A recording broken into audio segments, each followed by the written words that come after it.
Hello student, welcome to lesson planner channel. তো আজকে আমরা একটা নতুন ইউনিট শুরু করি, ইউনিট 5, যেটা তোমাদের হচ্ছে পরিবেশ, তার সম্পদ এবং তাদের সংরক্ষণ।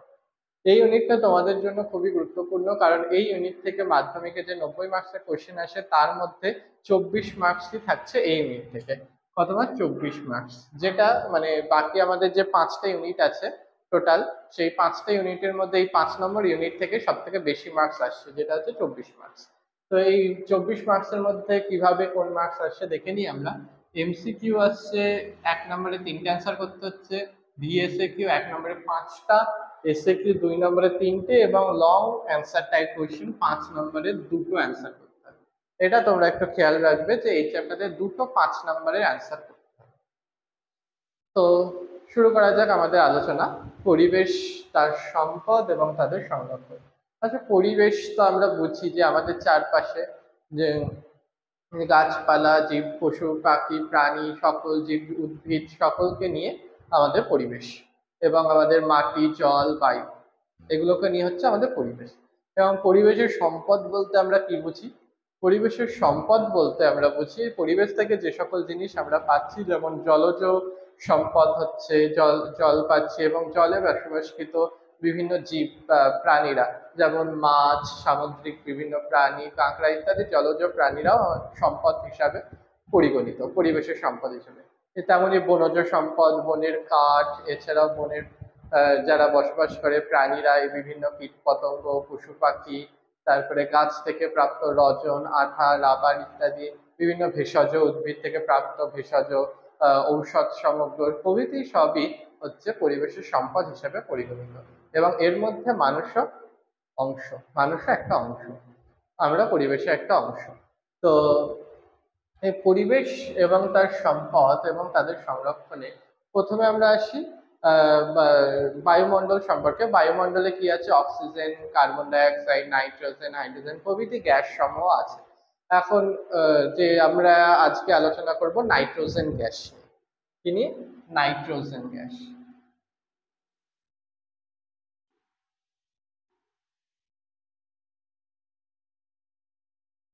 যেটা তোমাদের বইতে প্রথমেই আছে যে নাইট্রোজেন চক্র। তো নাইট্রোজেন চক্র বলতে আমরা কি বুঝি? নাইট্রোজেন চক্র হচ্ছে পরিবেশে যে বায়ুতে, পরিবেশের বায়ুমণ্ডলে যে নাইট্রোজেন গ্যাস থাকছে, সেই গ্যাসটা মাটিতে, প্রথমে মাটিতে এবং তারপরে জীবদেহে, এবং জীবদেহ থেকে আবার মাটিতে গিয়ে তারপরে আবার বায়ুমণ্ডলে ফেরত যাচ্ছে। অর্থাৎ মাটি থেকে, অর্থাৎ বায়ু থেকে মাটি, দেন মাটি থেকে জীব, এবং জীব থেকে মাটি, অর্থাৎ এটা হচ্ছে একটা চক্র। অর্থাৎ বায়ু থেকে, মাটি থেকে জীবদেহে যাচ্ছে এবং জীবদেহ থেকে আবার মাটি হয়ে বায়ুমণ্ডলে ফেরত যাচ্ছে। অর্থাৎ একটা সাইকেল আকারে ক্রিয়া করছে। যেমন আমরা বৃষ্টির যে সাইকেলটা দেখি, ওয়াটার সাইকেল, যে বৃষ্টি হচ্ছে সেখান থেকে আবার নদীর মাধ্যমে, নদী থেকে গিয়ে সমুদ্রে গিয়ে সেই জল বাষ্প হয়ে মেঘ হয়ে আবার বৃষ্টি হচ্ছে, যে ওয়াটার সাইকেলটা চলে, সেরকমই আমাদের এখানে নাইট্রোজেন চক্রটা পড়তে হবে। তো এখন এবারে নাইট্রোজেন চক্রের ডিটেলসে আসা যাক, যে কিভাবে এটা বায়ু থেকে মাটিতে আসছে, তারপর জীবদেহে যাচ্ছে, তারপর আবার জীবদেহ থেকে মাটি থেকে বায়ুতে যাচ্ছে। তো সেই বিস্তারিত আমরা একটু আলোচনা করি। প্রথমে নাইট্রোজেন ফিক্সেশন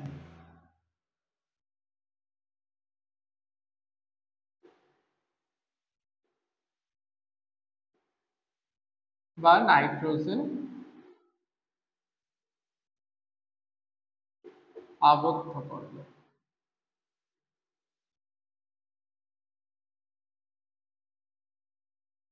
এই নাইট্রোজেন আবদ্ধকরণটা কোথায় হচ্ছে? না, হচ্ছে মাটিতে। মাটিতে নাইট্রোজেন ফিক্সেশনটা হচ্ছে। কিভাবে হচ্ছে? তো প্রথমে আমরা দেখি প্রাকৃতিক উপায়।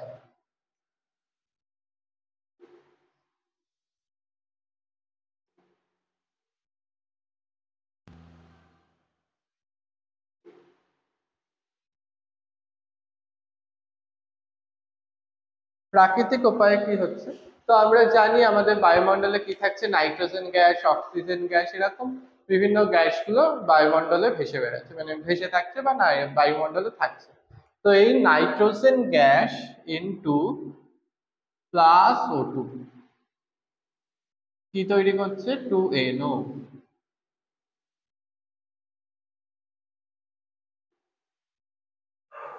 ঠিক অক্সাইড তৈরি করছে। এটা কখন তৈরি করছে? যখন আমাদের যে বিদ্যুৎ চমকাচ্ছে অর্থাৎ বজ্রপাত হচ্ছে, সেই বজ্রপাতের সময়।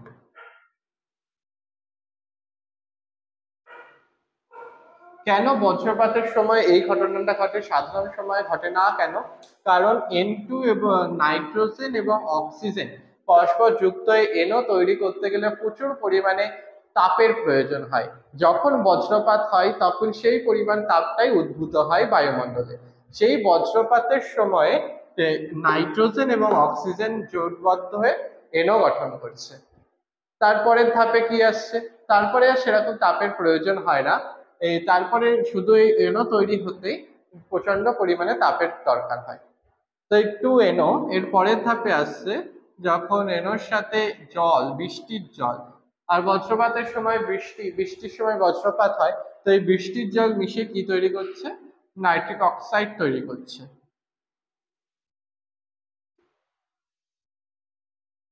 ও, তার আগে একটা ধাপ আছে, যে হচ্ছে এনোর সাথে অক্সিজেন আবার বাইন্ড করছে, তখন হচ্ছে NO2 গঠন হচ্ছে।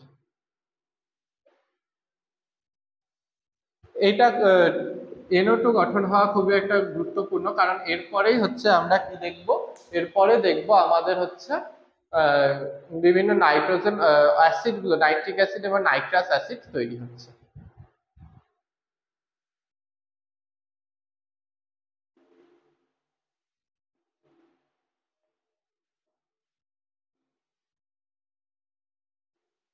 তো এই নাইট্রোজেন অক্সাইডের সাথে এবারে আসছে 2NOর সাথে এখন বৃষ্টির জল প্লাস H2O যোগ হচ্ছে, তখন কি হচ্ছে? একটা HNO2 নাইট্রাস অ্যাসিড এবং HNO3 তৈরি হচ্ছে, নাইট্রিক অ্যাসিড। এই দুটো হচ্ছে অ্যাসিড, এই দুটো কি হচ্ছে? বৃষ্টির সাথে মাটিতে পড়ছে, HNO2 এবং HNO3, নাইট্রাস অ্যাসিড এবং নাইট্রিক অ্যাসিড। এটা মাটিতে এসে মাটিতে নাইট্রোজেন ঘটিত যে অ্যাসিড, নাইট্রাস অ্যাসিড এবং নাইট্রিক অ্যাসিড মাটিতে বৃষ্টির জলের সাথে এসে পতিত হচ্ছে।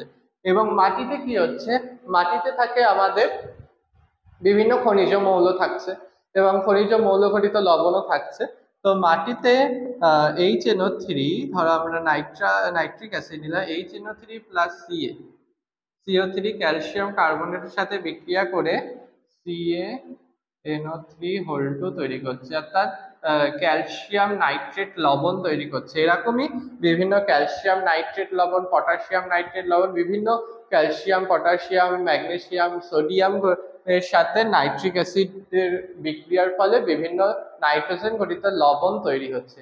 এবং এই লবণগুলোই উদ্ভিদ তাদের পুষ্টির জন্য মাটি থেকে কৈশিক জলের মাধ্যমে এই লবণগুলো শোষণ করছে, যেটা উদ্ভিদের দিয়ে সঞ্চিত হচ্ছে। এবং উদ্ভিদ তার যে দেহ গঠনের জন্য প্রয়োজনীয় নাইট্রোজেন, যে যে উপাদান, সেটা এখান থেকে পেয়ে যাচ্ছে। এবং সেই আমরা সহ বিভিন্ন সকল প্রাণীরা উদ্ভিদেরকে খাদ্য হিসাবে গ্রহণ করছি, এবং তার ফলে সেই নাইট্রোজেনটা আমাদের দেহে, অর্থাৎ প্রাণীদের দেহে, মানুষের দেহে সঞ্চিত হচ্ছে, এবং মানুষ এবং প্রাণীরা তাদের দেহ গঠনের জন্য প্রয়োজনীয় নাইট্রোজেন পেয়ে যাচ্ছে। তো প্রাকৃতিক উপায়ে কি হচ্ছে? প্রাকৃতিক উপায়ে প্রথমে হচ্ছে বজ্রপাতের সময় নাইট্রোজেন এবং অক্সিজেন যুক্ত হয়ে নাইট্রোজেন অক্সাইড গঠন করছে। তারপরে নাইট্রোজেন ডাইঅক্সাইড গঠিত হচ্ছে NOর সাথে অক্সিজেনের বাইন্ড হয়ে। তারপরে নাইট্রোজেন ডাইঅক্সাইডের সাথে H2O যুক্ত হয়ে নাইট্রাস অ্যাসিড এবং নাইট্রিক অ্যাসিড তৈরি হচ্ছে। এবং এই নাইট্রিক অ্যাসিড যখন মাটিতে পতিত হচ্ছে, তো মাটিতে বিভিন্ন লবণ বা খনিজ মৌলের সাথে যুক্ত হয়ে নাইট্রোজেন ঘটিত লবণ তৈরি করছে। এবং এই নাইট্রোজেন ঘটিত লবণই কি হচ্ছে? এই নাইট্রোজেন ঘটিত লবণই উদ্ভিদেরা তাদের মাটি থেকে শোষণ করছে এবং উদ্ভিদেদের সঞ্চিত হচ্ছে। এই গেল প্রাকৃতিক উপায়ে নাইট্রোজেনের সংবন্ধন মাটিতে। এবারে আমরা দেখব অণুজীবের সাহায্যে কিভাবে হচ্ছে। প্রাকৃতিক উপায়ে গেল,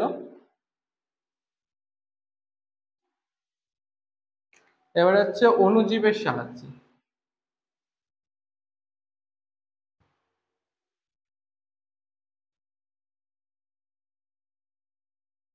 আমরা মানুষেরা বা বিভিন্ন প্রাণীরা কি করি, আমরা মানুষেরা বিভিন্ন প্রাণীরা মানে বায়ুমণ্ডল থেকে সরাসরি নাইট্রোজেন আমাদের দেহে কোষে সঞ্চিত করতে পারি না। যে বায়ুমণ্ডলে নাইট্রোজেন আছে সেটা আমরা সরাসরি দেহের মধ্যে সঞ্চিত করে নিলাম, সেটা আমরা কখনোই পারি না। কিন্তু কিছু কিছু ব্যাকটেরিয়া বা সায়ানোব্যাকটেরিয়া আছে যারা নাইট্রোজেনকে সরাসরি বায়ু থেকে শোষণ করে নিজের দেহে কি অ্যামোনিয়া রূপে সঞ্চিত করে। সেই সকল ব্যাকটেরিয়া গুলো হলো হচ্ছে ক্লস্ট্রিডিয়াম,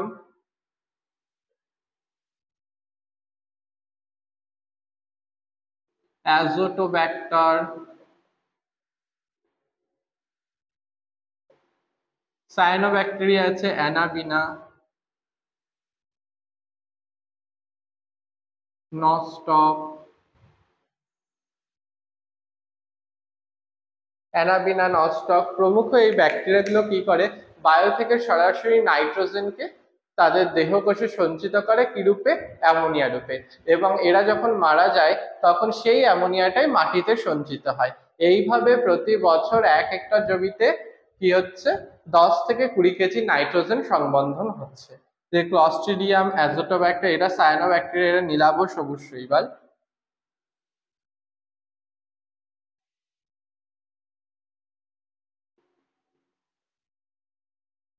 নীলাভ সবুজ শৈবাল। এই অ্যানাবিনা কোথায় থাকে, অ্যাজোলা।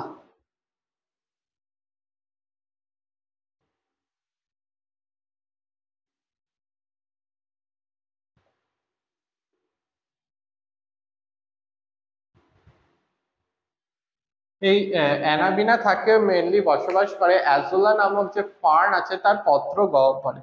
তাই অনেক সময় এই অ্যাজোলা নামক ফার্ন মাটিতে, অর্থাৎ যেসব চাষের ক্ষেত্রে সার হিসেবে ব্যবহৃত হয়, অর্থাৎ অ্যাজোলা নামক ফার্ন গুলোর পাতাগুলোকে ছড়িয়ে দেওয়া হয় যেখানে বসবাস করে অ্যানাবিনা নামক নীলাভ সবুজ শৈবাল। এগুলো যদি মাটিতে অর্থাৎ কৃষিক্ষেত্রে সার হিসাবে ব্যবহার করা হয়, তো সেক্ষেত্রে তাদের পাতায় থাকছে অ্যানাবিনা। সেই অ্যানাবিনা নীলাভ সবুজ শৈবাল কি করছে, বায়ুর নাইট্রোজেনকে তাদের দেহে অ্যামোনিয়া রূপে সঞ্চিত করছে এবং সেটা পরবর্তীকালে মাটিতে মিশে যাচ্ছে। এই হলো অণুজীবের সাহায্যে মাটিতে নাইট্রোজেন সংবন্ধন। এরপরে কি আছে, এরপরে হচ্ছে কৃত্রিম উপায়।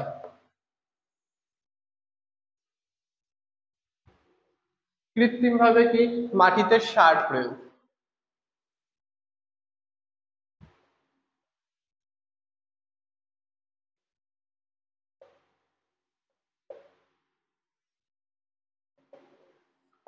কৃত্রিম উপায় কি হচ্ছে, নাইট্রোজেন ঘটিত সারের ব্যবহার।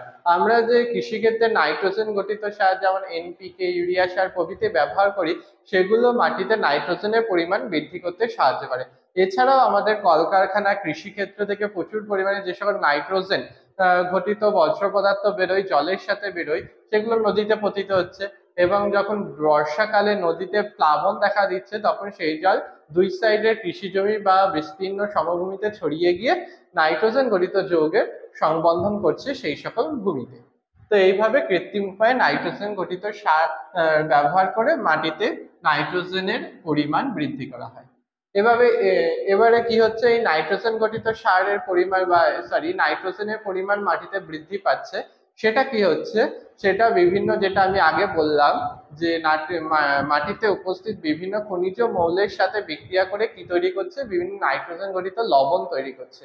এই লবণগুলো উদ্ভিদ তাদের মূলের সাহায্যে কৈশিক জলের সাহায্যে শোষণ করছে এবং তাদের দেহে সঞ্চিত করছে এবং দেহ গঠনের জন্য প্রয়োজনীয় নাইট্রোজেন তারা সেখান থেকে পেয়ে যাচ্ছে। এখন আমরা উদ্ভিদকে খাদ্য হিসাবে গ্রহণ করছি, ফলে সেই সকল আমরা সহ বিভিন্ন প্রাণীরা উদ্ভিদকে খাদ্য হিসাবে গ্রহণ করছে।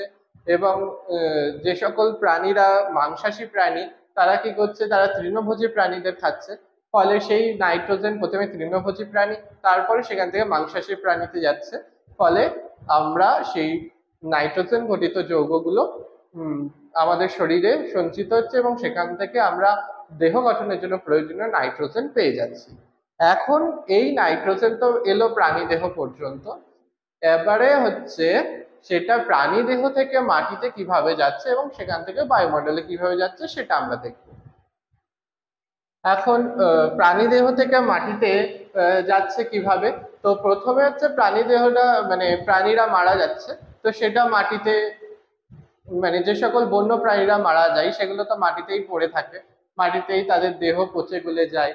এবং উদ্ভিদেরও যে সকল অঙ্গ যেমন পাতা, তারপর গাছের ডাল, ফল ইত্যাদি মাটিতে পড়ে যায়, তো সেগুলো মাটিতে পচে যায়, মাটিতেই মিশে যায়। তো সেখান থেকে নাইট্রোজেন গঠিত যে লবণ যৌগগুলো সেগুলো মাটিতে মিশছে। এবং প্রাণীদের দেহ থেকে কি মিশছে? প্রাণীদের দেহ থেকে প্রোটিন। প্রোটিন গুলো আমরা জানি প্রাণীদের দেহে মাংসগুলো প্রোটিন জাতীয় মানে প্রোটিন দ্বারা গঠিত সকল প্রাণীদের দেহেই। তো সেই প্রোটিন গুলো প্রথমে মাটিতে অ্যামাইনো অ্যাসিডে বিশ্লিষ্ট হচ্ছে, কিসের দ্বারা? বিভিন্ন ব্যাকটেরিয়া দ্বারা অ্যামাইনো অ্যাসিডে বিশ্লিষ্ট হচ্ছে, এবং তারপরে সেটা হচ্ছে অ্যামোনিয়াতে বিশ্লিষ্ট হচ্ছে, অ্যামোনিয়া মাটিতে অ্যামোনিয়া হিসাবে মিশছে, যেটাকে বলছে অ্যামোনিফিকেশন।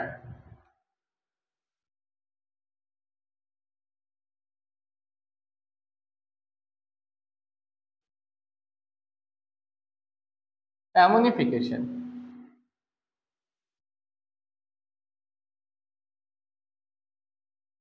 প্রাণীদেহ, সেখান থেকে প্রোটিন, সেখান থেকে অ্যামাইনো অ্যাসিড,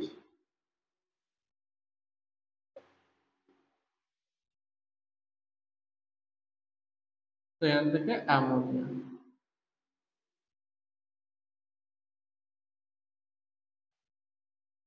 হয়ে গেল অ্যামোনিফিকেশন। প্রাণীদেহ থেকে প্রোটিন, থেকে প্রোটিনটা অ্যামাইনো অ্যাসিড হচ্ছে, সেখান থেকে অ্যামোনিয়া গঠিত হচ্ছে, যেটা মাটিতে মিশছে, এটা হচ্ছে অ্যামোনিফিকেশন।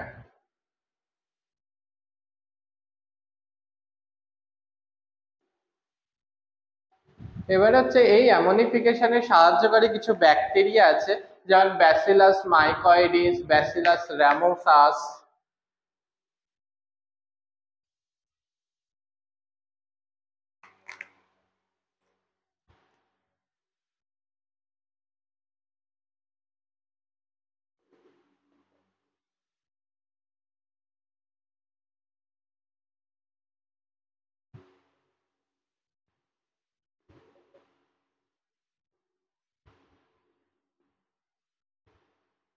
ব্যাসিলাস মাইকয়েডিস, ব্যাসিলাস রামোসাস প্রভৃতি যেমন ব্যাকটেরিয়া গুলো আছে, সেগুলো কি করছে? অ্যামোনিফিকেশনে সাহায্য করছে।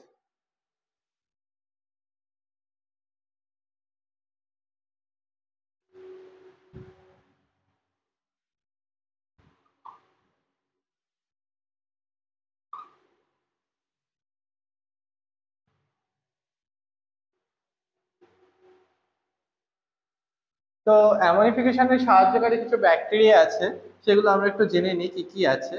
ব্যাসিলাস মাইকয়েডিস,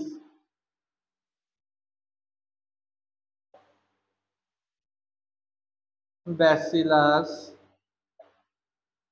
রামোসাস, এই সকল ব্যাকটেরিয়া অ্যামোনিফিকেশনে সহায়তা করে।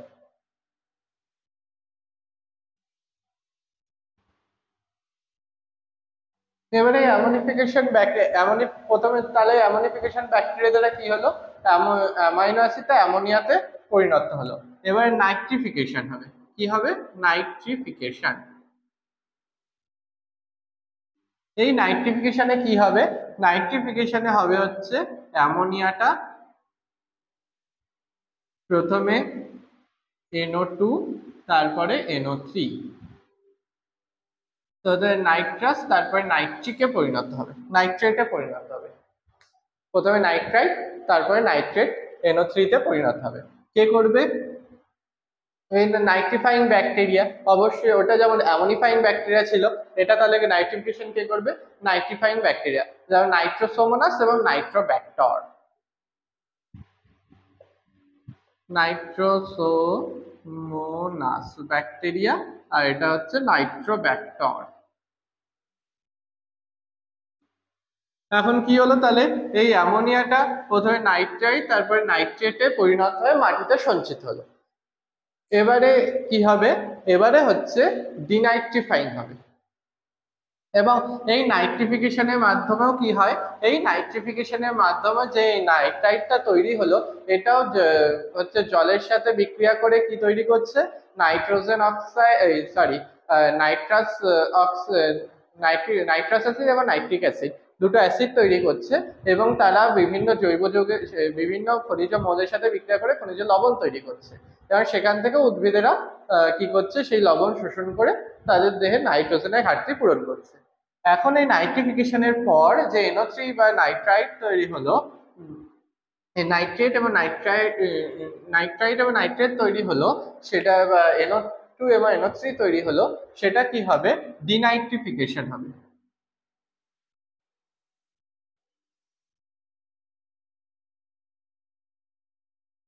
ডিনাইট্রিফিকেশন বলতে আমরা কি বুঝি? নামটা থেকেই বোঝা যাচ্ছে ডিনাইট্রিফিকেশন অর্থাৎ নাইট্রিফিকেশনের বিপরীতটা ডিনাইট্রিফিকেশন, অর্থাৎ নাইট্রিফিকেশন ছিল নাইট্রোজেনের সংবন্ধন বা আর ডিনাইট্রিফিকেশন হচ্ছে নাইট্রোজেনের মুক্তি, অর্থাৎ মাটি থেকে যে যৌগ নাইট্রোজেন গঠিত যৌগ তৈরি হয়েছে সেখান থেকে নাইট্রোজেনকে বায়ুমণ্ডলে মুক্ত গ্যাস রূপে মুক্ত নাইট্রোজেন রূপে ফিরিয়ে দেওয়া।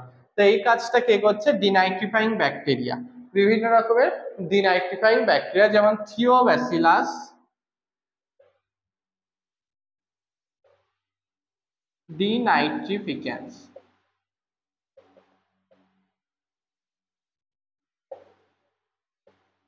তারপরে কি আছে? থিওব্যাসিলাস ডিনাইট্রিফিকেন্স। আরেকটা ব্যাকটেরিয়া আছে যেটা হচ্ছে থিওব্যাসিলাস ডিনাইট্রিফিকেন্স আর সিউডোমোনাস, দুটো ব্যাকটেরিয়া আছে।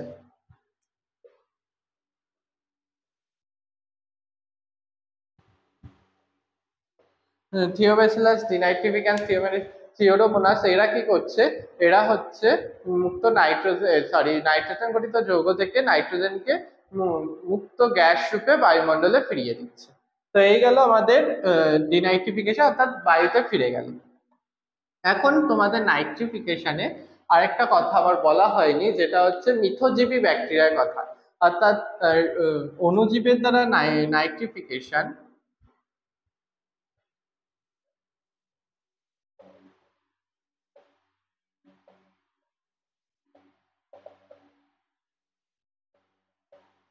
অণুজীবের দ্বারা নাইট্রোজেন সংবন্ধনে মিথজীবী ব্যাকটেরিয়ার একটা ভূমিকা আছে। মিথজীবী ব্যাকটেরিয়া যেটা হচ্ছে রাইজোবিয়াম, রাইজোবিয়াম ব্যাকটেরিয়া, এরা কোথায় থাকে? শিম্বি গোত্রীয় উদ্ভিদের মূল, যে শিম্বি গোত্রীয় উদ্ভিদ যেমন ছোলা, মটর, শিম প্রভৃতি উদ্ভিদের মূলে থাকে। এখন এরা কেন শিম্বি গোত্রীয় উদ্ভিদের মূলে থাকে? কারণ এদের মূলে লেগ হিমোগ্লোবিন নামক প্রাণী, আমাদের যে হিমোগ্লোবিন পাওয়া যায় সেই হিমোগ্লোবিনের সদৃশ্য এক প্রকার যৌগ থাকে, লেগ হিমোগ্লোবিন।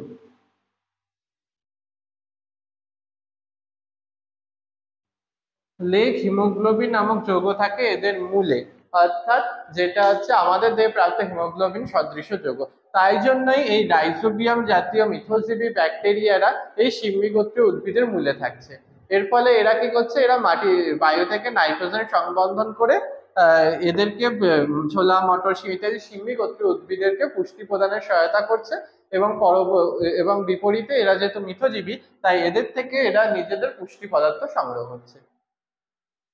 তো এই গেল আমাদের নাইট্রোজেন সংবন্ধন বা নাইট্রোজেন সংবন্ধন এবং তার বিয়োজনে মুক্ত নাইট্রোজেন বায়ুমণ্ডলে ফিরে যাওয়া, এটা হলো নাইট্রোজেন চক্র। এখন এই নাইট্রোজেন চক্রের ভূমিকা কি, মানে তাৎপর্য কি? নাইট্রোজেন চক্রের তাৎপর্য হচ্ছে বায়ুমণ্ডলের যে নাইট্রোজেন সেটা কি করছে? জীবদেহে আসছে এবং জীবদেহ থেকে সেটা আবার বায়ুমণ্ডলে ফিরে যাচ্ছে, মাঝখানে মাটি এবং বিভিন্ন অণুজীবের দ্বারা।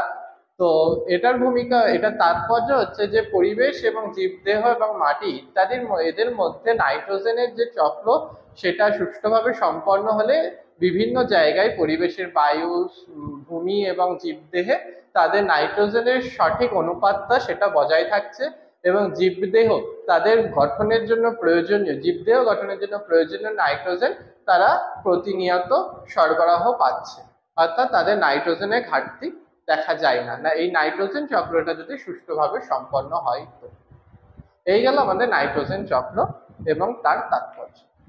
তো আজকে এই পর্যন্তই। যদি কোথাও কোনো বুঝতে অসুবিধা হয় তোমরা প্লিজ কমেন্টে জানিও, আমি আবার বোঝানোর চেষ্টা করব। টাটা।